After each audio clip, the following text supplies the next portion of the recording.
Assalamualaikum warahmatullahi wabarakatuh. Perkenalkan, nama saya Putri A dari kelompok 1 yang akan membacakan makalah yang berjudul Model-model pembelajaran PIAUD.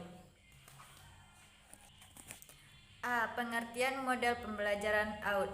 Model pembelajaran adalah suatu desain atau rancangan yang menggambarkan proses rincian dan penciptaan situasi lingkungan yang mungkin anak berinteraksi dalam pembelajaran sehingga terjadi perubahan atau perkembangan pada diri anak.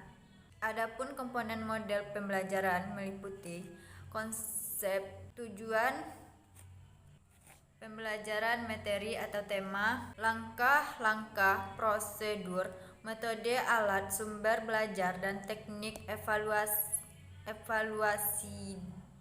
dikembangkan menjadi perencanaan semester, situasi kegiatan mingguan SKM, dan suatu kegiatan harian SKH. Dengan demikian, model pembelajaran merupakan gambaran konkret yang dilakukan pendidik dan peserta didik sesuai dengan situasi harian. Model-model pembelajaran AUD.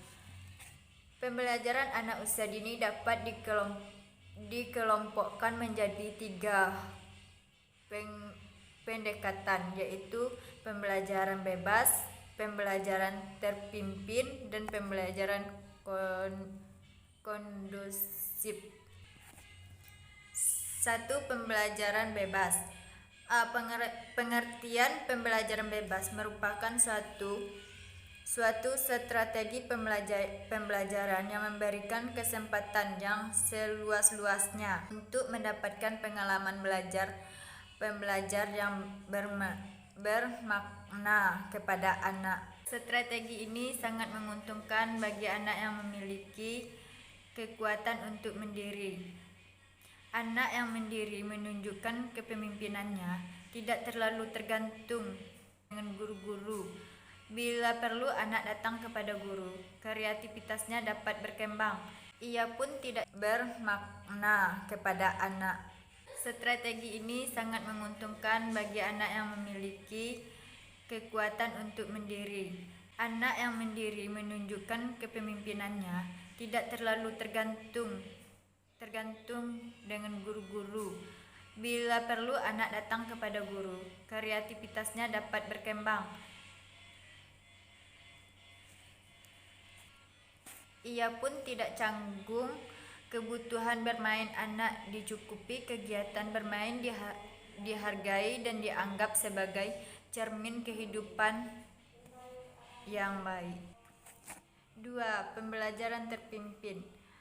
Pengertian pembelajaran terpimpin.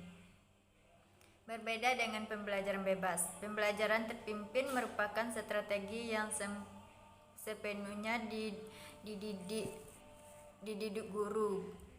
Guru lebih banyak berbicara dan anak mendengarkan,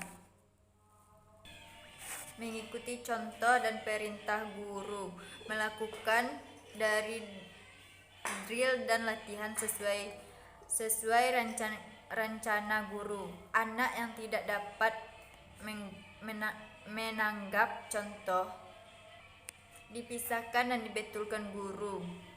Anak merasa berhasil kalau ia dapat menjalankan apa kehendak guru.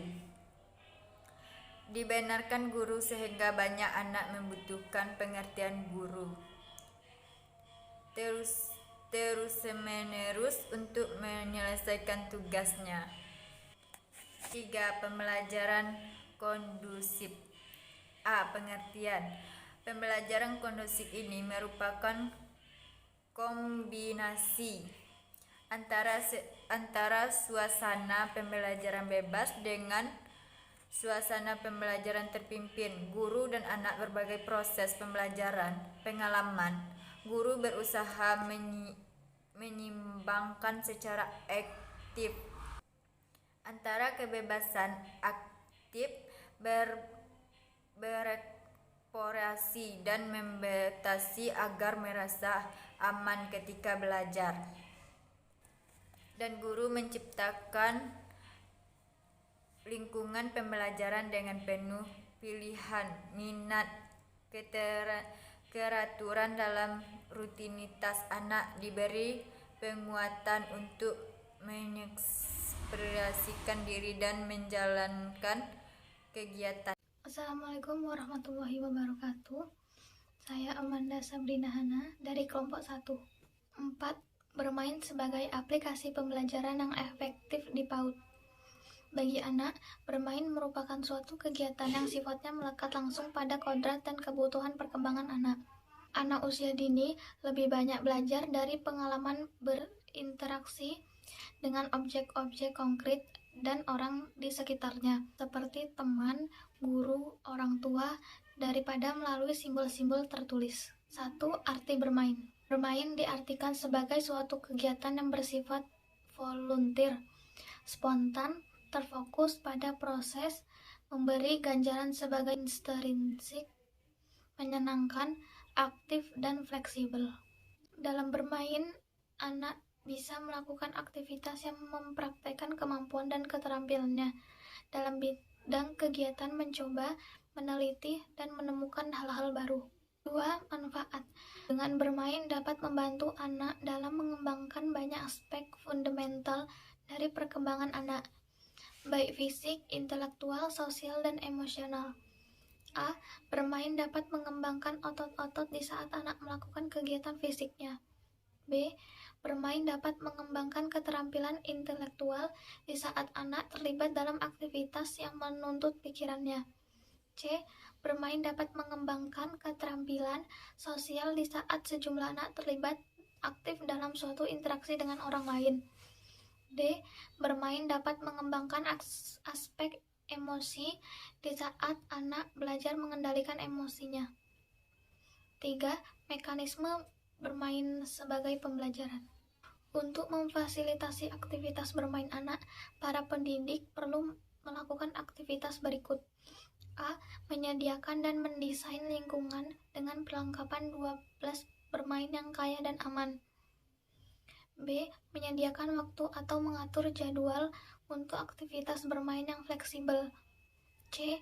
Mengamati anak di saat bermain. D. Memberikan petunjuk yang diperlukan. E. Menciptakan suasana yang kondusif untuk bermain. Adapun metode pembelajaran PAUD yang lain seperti berikut. A. Metode pembelajaran kelompok. A. Pengertian. Model pembelajaran dengan pendekatan kelompok adalah pola pembelajaran di mana anak-anak dibagi menjadi beberapa kelompok. Biasanya, anak dibagi menjadi 3 kelompok, yang masing-masing kelompok melakukan kegiatan yang berbeda-beda. Dalam satu kali pertemuan, anak harus menyelesaikan 2-3 kegiatan dalam kelompok secara bergantian dengan tuntas. B. Pengolahan kelas, ruang PAUD pendekatan kelompok. Pengolahan kelas yang meliputi penataan ruangan maupun pengorganisasian peserta didik yang sesuai dengan kebutuhan dan program yang direncanakan akan membantu pencapaian pembelajaran yang optimal. Untuk itu, hal-hal yang perlu diperhatikan dalam pengolahan kelas adalah 1.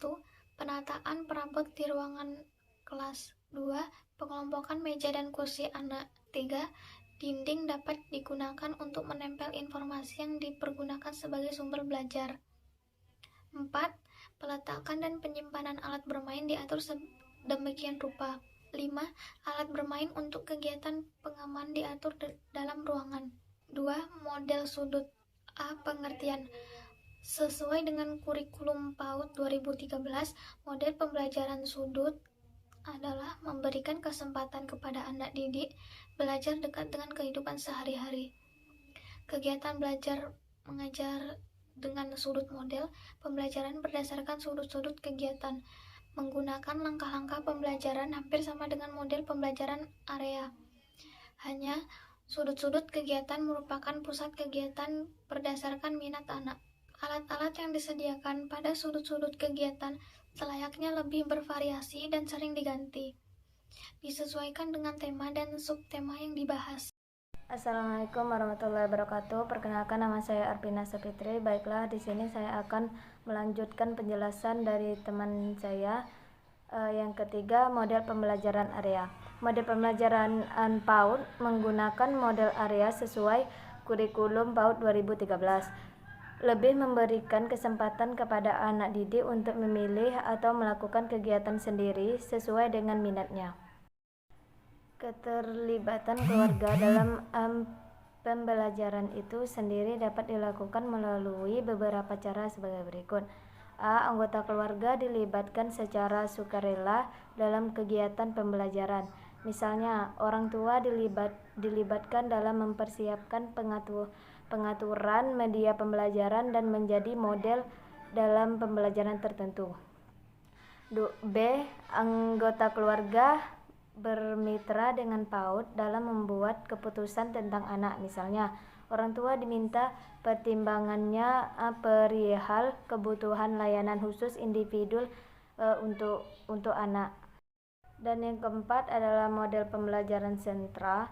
Model pembelajaran sentra adalah pendekatan pembelajaran yang dalam proses pembelajarannya dilakukan di dalam lingkaran atau disebut dengan Kirselteams dan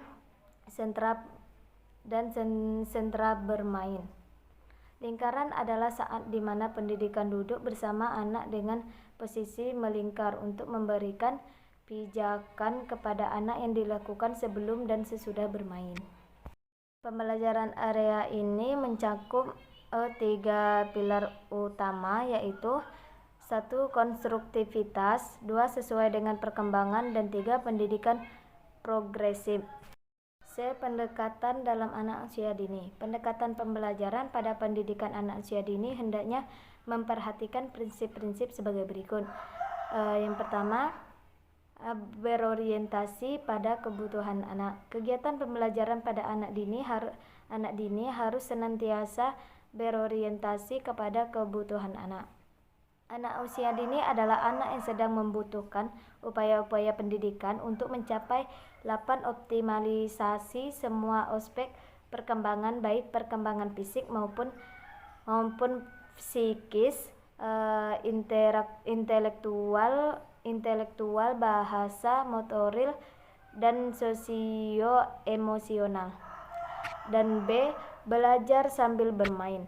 Bermain merupakan pendekatan dalam melaksanakan kegiatan pembelajaran pada anak usia dini. Upaya-upaya pendidikan yang diberikan oleh pendidik hendaknya dilakukan dalam situasi yang menyenangkan. C. Kreatif dan inovatif. Proses kreatif dan inovatif dapat dilakukan oleh pendidik melalui kegiatan-kegiatan yang menarik, membangkitkan rasa ingin tahu anak, memotivasi anak untuk berpikir dan menemukan hal-hal baru.